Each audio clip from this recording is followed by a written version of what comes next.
Welcome back to another episode of 4Expedition Adventure. In this episode, we venture out to Table Mesa and Seven Springs in central Arizona. Join me on a solo adventure into central Arizona's high desert. Explore high peaks and epic valleys on this beautiful wintertime adventure. The next episode of 4Expedition Adventure starts now. Hello everyone, welcome back to another episode of 4Expedition Adventure. I'm Scott Leuthold. Today I'm coming to you from a really nice area just north of Carefree, Arizona, along Seven Springs Road. And there's a dirt road that leads out of Carefree, where I live, that heads straight north and winds around through the mountain range all the way up to an area called Bloody Basin. And at Bloody Basin, you can either turn left and take that over to the I-17 through the Agua Fria National Monument, or you can turn right and take that down to Sheep's Bridge. Now, I've been to Sheep's Bridge before. I've filmed there before, so you probably watched those episodes. So you're probably a little bit familiar with that. Well, about halfway between Carefree and the turnoff for Sheep's Bridge at Bloody Basin is another road called Table Mesa Road. And I turned off Table Mesa and went up about a mile and took my Subaru and climbed up to the top of a nice hill, and I set up camp for the night. I decided that I was just really needing to get out of town. I'm out here by myself, and I'm doing some product review videos. I'm also probably going to do a tips video while I'm out here doing my adventure video. So I'm accomplishing a lot of things at once. I set up my solar panels already. I came out here and I did one filming of a product review for the Safe Jack Bottle Jack system. If you haven't seen that, make sure you watch that episode. It's a really great review of that jack product to jack your vehicle up when you have a flat tire. Anyhow, I'm out here with my iCamper SkyCamp Mini. I'm going to set that up tonight. It's going to be a pretty chilly night. I'm expecting it probably to drop down into the high 30s, even though it's very green out here. It's springtime in the desert. There's been a lot of rain, so everything's very green. It still gets pretty chilly at night. So I'll be sleeping in the rooftop tent. It's only the second time I've slept in that iCamper SkyCamp Mini to date, and I just love that thing. It's just such a great rooftop tent. So I've come out here. I'm just going to relax. I'm going to read books. I'm going to philosophize with all of you, talk about the future, talk about the past, talk about the present, and just kind of shoot the BS with you guys, and hopefully you guys will have a nice time watching this video, and you'll create some nice comments for me and create some conversation between us. If you're not a subscriber to the 4Expedition channel, I encourage you to become one, and of course be sure to hit that notification bell to be notified when new videos go live. And if you'd like to support 4Expedition, go to patreon.com/4Expedition. Your support goes a long way to creating quality content for this channel. I really look forward to sharing this episode with you, so sit back and enjoy the ride.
Boy, it's still a pretty cold evening. There's only a crescent moon. It looks like there's a planet right up there. Go on outside, take a look up at the sky. You'll see a planet right next to the moon.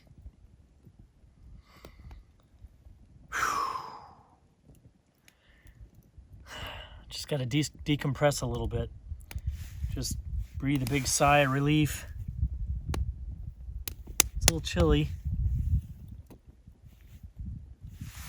Try not to use too much firewood. I'm going to be out here 2 nights and I only have 1 box, and I'm in the desert. There aren't a lot of trees, especially when you're on top of a little mountain that has no mesquites or palo verdes or ironwood trees or anything like that.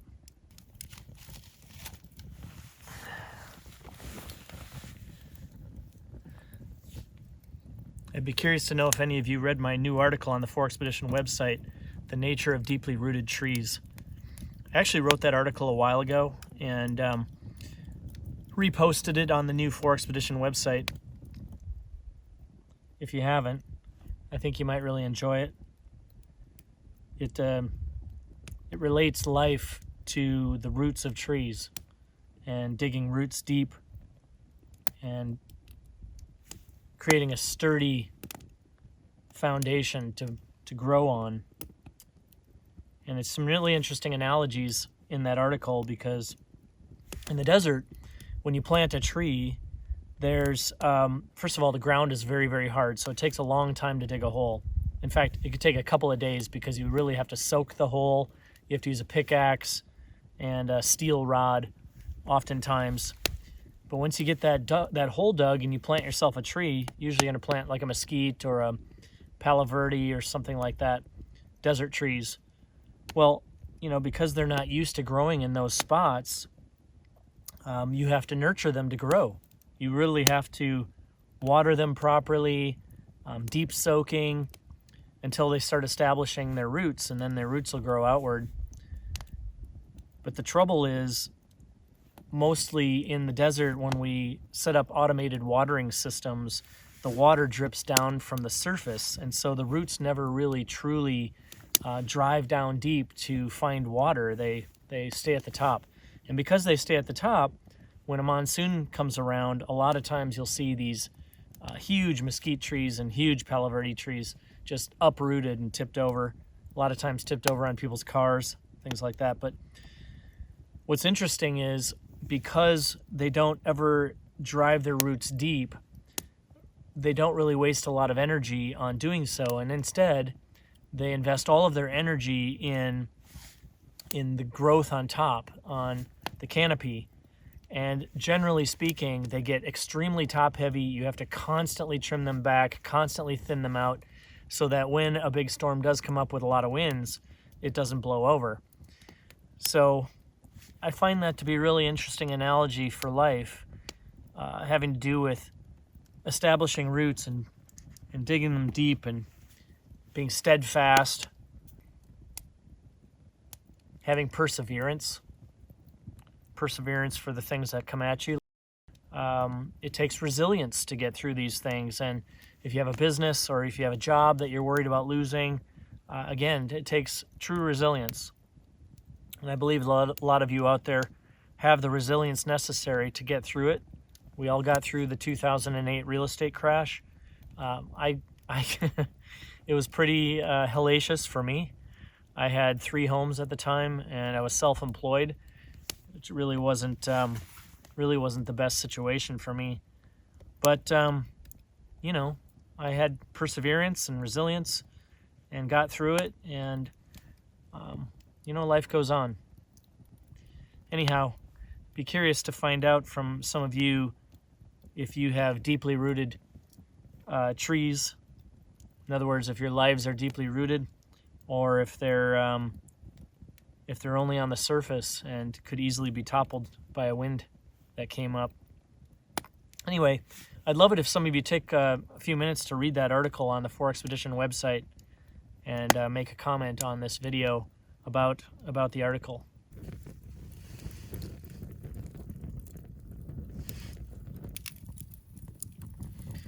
I want to take a minute and thank Paul Bateman. He's one of our subscribers, and he also communicates quite a bit with us on our Facebook page. He's in England, Great Britain. He's got himself a, I believe it's a Toyota no, is it a Honda CRV? I think it's a Honda CRV. And he's got some decals, 4Expedition decals and things on his car. Well, anyway, he went to the store today and we had some problems with our shipping. But ridiculous, exorbitant prices were on our shipping system, so I had to fix all that. But he helped me from abroad. So he was back home in Great Britain and chatting with me on Facebook to help me figure it out, and I really appreciate that, Paul. Thanks so much. Got some really cool products in the store, and we'll be adding a lot more. Got a lot of custom t-shirt designs. We've got our first patch in there. We've got some decals, and we've got stickers, and we've got hoodies. And soon we will have some courses in there and our events. Got a couple of events scheduled. We were going to have one event in April, which would have been to Sheep's Bridge, but because of the situation and not congregating large groups, we decided to postpone it. So as a lot of these kinds of events are postponed, Overland Expo got postponed to July. I'm actually going to be at Overland Expo in July. If you're planning on coming to the expo, be sure to stop by the iCamper booth. That's where I'll be. And then I'm also planning on going to Outdoor Retailer, which is an indoor expo in Denver. And I'll also be at the iCamper booth there, showcasing my vehicle. And then we've got an event coming up in, I believe it's in the end of June. It's called The End of the World. And The End of the World is actually a place that's located between Sedona and Flagstaff on the Mogollon Rim. And it's a camping spot that's right in the pine trees. And you're right on the edge of a cliff that drops about 2,000 feet in elevation down to Sedona. So you're camping up in these ponderosa pine and then looking down over the beautiful red rocks of Sedona. It's just a really nice spot to camp. So that's in fact, that's going to be probably our first group event. So if you're interested, if you're in the area, if you're in Arizona or California, Nevada, Utah, Colorado, New Mexico, and you're interested in making a drive to Arizona to join up with us, just definitely go on our website and go to the events section and take a look at the End of the World event. That's the first event that we'll be hosting, and there'll be a lot more events. I've got some really cool ideas for events that I've actually been talking to my buddy Dan Cronin, who is the founder of Northwest Overland. And it's a great overlanding community up in the Northwest. They've got over 3,000 members. And he and I are just good buds. And we've been talking about collaborating on a couple of different events. So stay tuned for all that.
Man, what a brisk cold night that was. I had my 0 degree Go Light Mummy sleeping bag, and I had it over my head the whole time. The only thing sticking out was my nose. Got pretty cold, and I was dressed actually appropriately inside of a down mummy. You don't want to overdress, you don't want to underdress.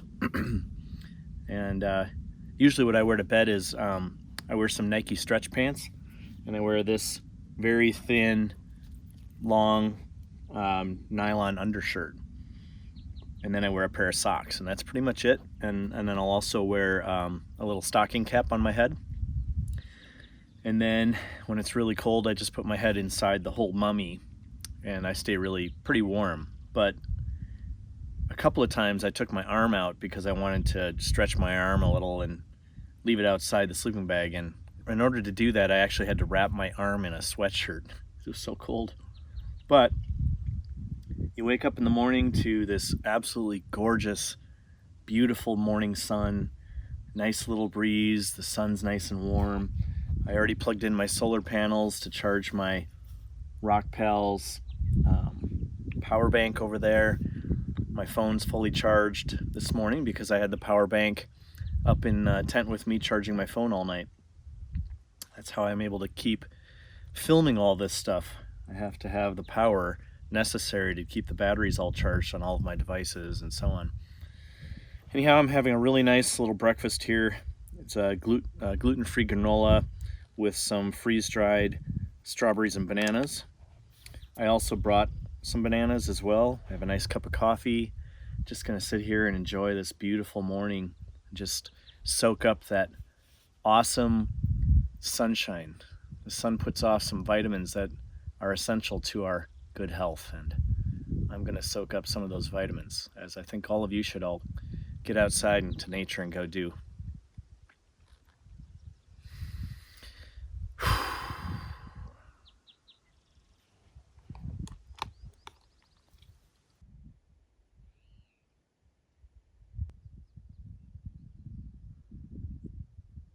So I decided to climb up this Jeep trail that goes off from my camp, and it goes up to a pretty high mountaintop. I got up to the first level, wanted to turn around and take some pictures, and I thought, oh, what the heck, I'll go to the second level.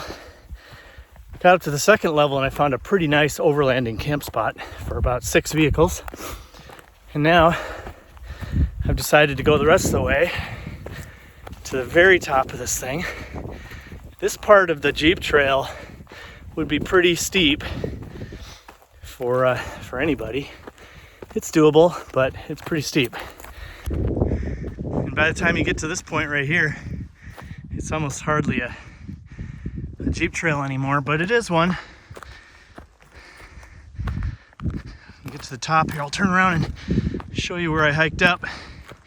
You might actually be able to see my camp from up here. It's great to get outside and feel this beautiful sunshine and, breathe the fresh air, burn a few calories. Gotta love it.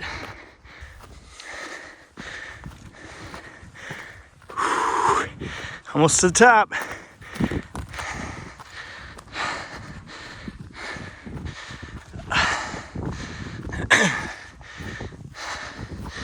Yeah, of course, all the way up here at the top of this mountain, there's a camp spot somebody built. What an awesome overland spot. Wow. You can see all the way around. My camp is down in there on that saddle. Drops down. You can see the road out there. That's Table Mesa Road. And then over here, that flat area, that's Table Mesa. See if I can get up to the top here.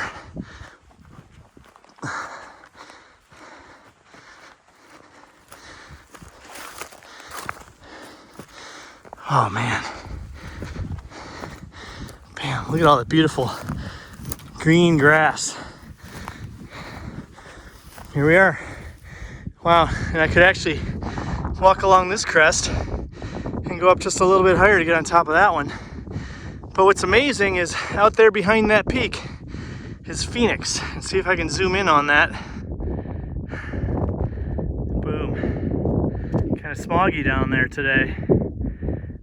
But that's Scottsdale, and way out there, those mountains way the heck out there. That is the Estrella Mountains down in southwestern Phoenix near Goodyear.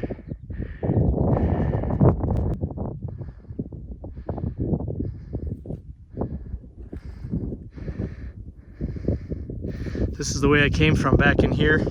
Carefree's back there. I came out this way. And then I caught this little road right here. That's Table Mesa Road. You can actually see down here in this valley the junction between Table Mesa Road and Seven Springs Road. There you can see there's some people camping down there.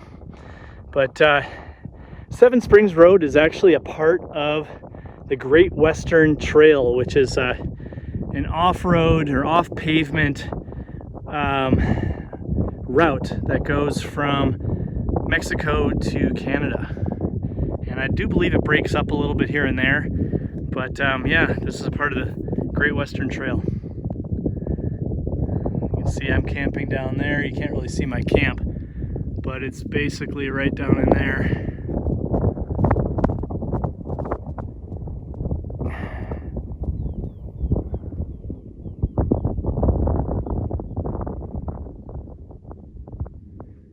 Anyhow, when I climbed to the top here, as I mentioned when I was coming up, this is a really amazing camp spot for an overland vehicle.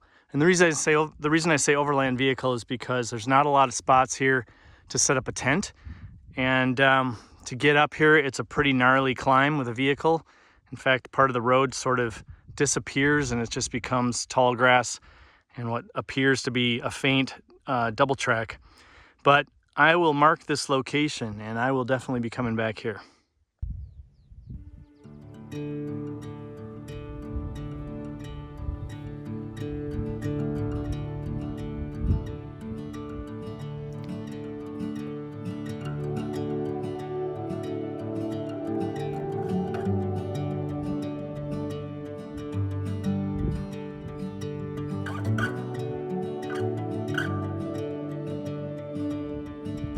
So in my book, I share a story about a rabbit, an experience I had with a rabbit. At the time, I happened to be in Fallbrook, California. I was staying with some people, and I decided to get up early in the morning and take a walk. And I ended up going down this two-lane highway, down the side of a two-lane highway. And I'm walking along, and there's tons of cars coming at me because in Fallbrook, there's a highway that connects from, I think it's the 15 over to Oceanside, California. And so it's one of the main thoroughfares, I guess, for people to get to from from inland over to Oceanside. Anyhow, I was walking along this highway, and there's lots of cars coming at me and cars going the other direction. And quite a ways up ahead of me, I saw these two rabbits sitting on the opposite side of the road. And it looked like they were considering crossing the road, but there was a lot of traffic. So sure enough, I'm walking toward them, and they both dart across the road.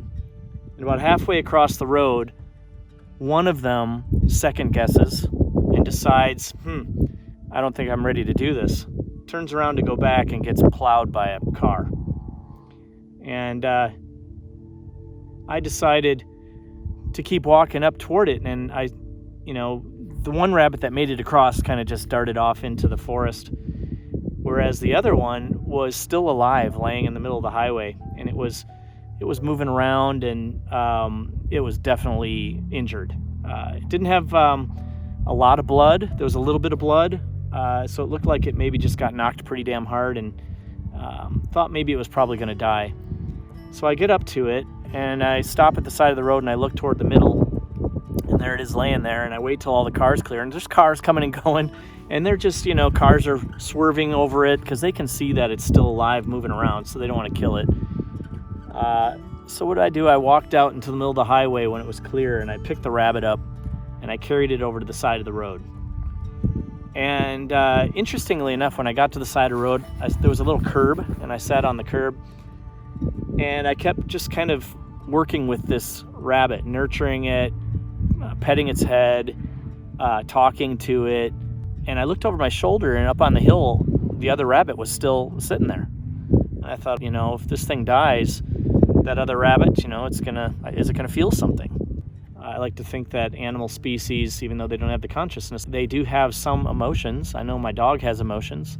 She feels things. I can't imagine rabbits don't feel things. So anyhow, I sat there for at least an hour, at least. Cars were zipping right by, maybe no more than about 2 or 3 feet from me. So, because I was sitting on the side of the road on a curb with the rabbit. And I sat there, like I said, for at least an hour, and before you know it, the thing kind of hopped up onto its feet, because at the time it was laying down on its side. Hopped up onto its feet, and it sat there for a long time, probably another 20 minutes. And then it kind of shook its head, and then it kind of got up a little bit and started moving around. And before you know it, that thing started hopping off into the forest. And I thought to myself, if I wouldn't have picked that rabbit up off the middle of the highway, some car probably would have hit it and killed it the rest of the way. And I didn't do that. I didn't let that happen. I picked it up, I took it to the side of the road, nurtured it back to good health, and it ran off to be with its partner. And it really made me stop to think about this idea of feelings and emotions and consciousness. And even though an animal can't really think the way we think, I do believe, and I see oftentimes, that my dog reacts to a lot of the things that I say and do. And there's often times when she's very playful and excited to see me. There's many times when she's somber or very obviously depressed. So to me, I feel like these other species that mate for life definitely have some sort of emotional reaction to when something happens to their mate. And I can't imagine that they can't feel something when they lose offspring. I can't imagine that, they don't feel joy and pain and sadness all sort of rolled up into their lives like we do. They can't necessarily make the same kinds of decisions that we do, and they can't contemplate themselves necessarily the way we can, but I believe that humanity really has a responsibility to the creatures on the planet, because we sort of go along thinking like they don't have any feelings, and they do. So another thing that I talk about in my book is the fact that when I was around 31 years old, my dad died. It was back in 1998. My son Colin was born in 1999, so my dad never got the opportunity to see my son. But my pops died, and he and I didn't really have much of a relationship after my parents' divorce. My mom moved us farther away from him and married my stepdad. Anyhow, when my dad and I finally reunited, it was about 2 years before he died. Went to see him, spent a little time with him, had a nice time together. He was in Wisconsin, I was in Arizona, but he and I had a good relationship for about a year and a half, and then he had a brain aneurysm and died. But I tell you what, that experience sent me whirling through a life change where I decided that I was going to do everything I needed to do to make sure that I was happy and content with my life, because I didn't want to live my life and someday look back and have regrets. And I have to say, this is what I do now. I mean, I spend a lot of time out in nature. I'm always creating things that I'm really excited to work on. I'm very passionate about what I do. I live my life well, and I have very colorful, rich relationships. Losing a parent like that, especially when they're that young — my dad was 56 when he died — it's just one of those things that when you lose a parent like that, and you're not expecting it, you're not ready for it, it sends you sort of whirling through life changes, and you can either get all depressed and sad about it and have it spiral into a negative experience, or you can embrace it and see it as an opportunity to grow and learn and live life more fully.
Alright everybody, so I made it home to Carefree, Arizona. A wonderful place to live. If you've never been to Carefree or Cave Creek, definitely put it on your list of places to visit. It's about 4,000 feet in elevation, a couple thousand feet above the city of Phoenix, surrounded by beautiful mountain ranges, gigantic boulders everywhere, beautiful green tall grasses.